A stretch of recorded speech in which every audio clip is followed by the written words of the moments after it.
एक गांव था, बहुत ही सुंदर और शांत। वहां पर रामू का परिवार रहता था। रामू और उसकी पत्नी सरला के दो बच्चे थे, गोपी और सीता। गोपी 12 साल का था, तेज, तर्रार और शरारती। और सीता 10 साल की थी, जो हर समय गोपी के पीछे पीछे चलती थी। दोनों भाई बहन मिलकर ऐसी शरारतें करते कि सभी तंग आ जाते।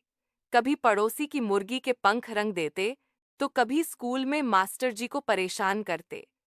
लेकिन उनके घर में एक खास इंसान थी, दादी, जो अपनी समझदारी और प्यार भरी बातों के लिए जानी जाती थीं। दादी हमेशा बच्चों को अच्छी बातें सिखातीं, पर गोपी और सीता उनकी बातों को मजाक में उड़ा देते। एक दिन गोपी और सीता ने सोचा कि कुछ बड़ा धमाल करना है। उन्होंने पड़ोस के शर्मा अंकल के बगीचे से आम चुराने की योजना बनाई। गोपी ने सीता से कहा, तू पेड़ के नीचे नजर रख, मैं आम तोड़ता हूं। जैसे ही गोपी पेड़ पर चढ़ा, शर्मा अंकल बाहर आए और चिल्लाए, कौन है मेरे बगीचे में? गोपी जल्दी से नीचे कूदा, लेकिन उसका पायजामा पेड़ की टहनी में फंस गया और फट गया। सीता हंसते हंसते लौटपोट हो गई, और शर्मा अंकल भी हंस पड़े। जाओ, रामू को बता दूंगा। दोनों भागे भागे घर पहुंचे, लेकिन शरारतें रुकने का नाम नहीं ले रही थीं। गांव वाले भी तंग आ गए थे, पर रामू और सरला को लगता था कि बच्चे तो शरारत करते ही हैं। दादी ने कई बार कहा, रामू, इन बच्चों को समझाओ, बड़ों का सम्मान करना सिखाओ। लेकिन गोपी और सीता दादी की बातों को सुनकर हंस देते और कहते, दादी, आप तो पुराने जमाने की बात करती हो। एक दिन गांव में मेला लगा था। दादी अम्मा ने गोपी और सीता को अपने साथ मेले में चलने को कहा। मैं तुम्हें मिठाई खिलाऊंगी और झूले की सवारी करवाऊंगी, दादी ने प्यार से कहा। लेकिन गोपी और सीता को दादी का साथ जाना बोरिंग लगा। मेले में दादी अम्मा एक पुराने दोस्त से मिलीं और बातों में व्यस्त हो गईं। गोपी ने सीता से कहा, चल, दादी को मजा चखाते हैं। दोनों ने चुपके से दादी की लाठी छिपा दी और बाहर से निकल गए। जब दादी ने अपनी लाठी जल्दी जल्दी में ढूंढी, तो वह गिर भी गई। अब सब दादी को देखकर हंस रहे थे, और फिर गांव के कुछ बच्चे दादी की मदद को आए। दादी ने जान लिया कि ये सब गोपी और सीता की शरारत थी, और गुस्सा होकर बाहर से चली गई। गोपी और सीता मेले में दोनों बहुत मस्ती करने लगे। झूला झूले, खिलौने खरीदे, चाट खाई। लेकिन मस्ती के चक्कर में रास्ता भटक गए। अब इनको डर लगने लगा। इतने लोग, इतनी भीड़, और कोई जान पहचान का नहीं।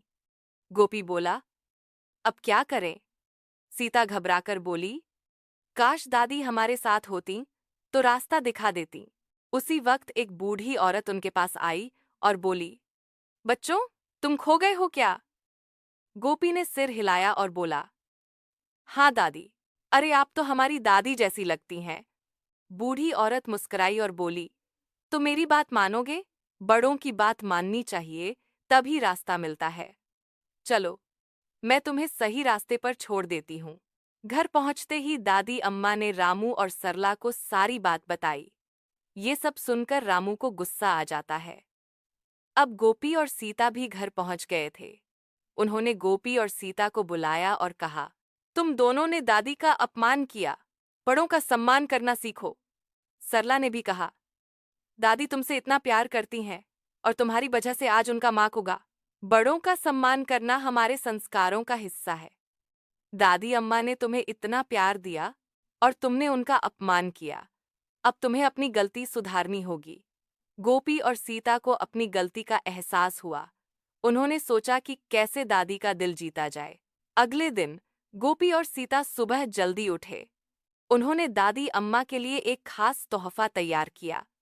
गोपी ने अपने पॉकेट मनी से दादी के लिए एक सुंदर शॉल खरीदी, और सीता ने अपने हाथ से एक प्यारा सा कार्ड बनाया, जिसमें लिखा था, दादी अम्मा, आप दुनिया की सबसे अच्छी दादी हैं, हमें माफ कर दो।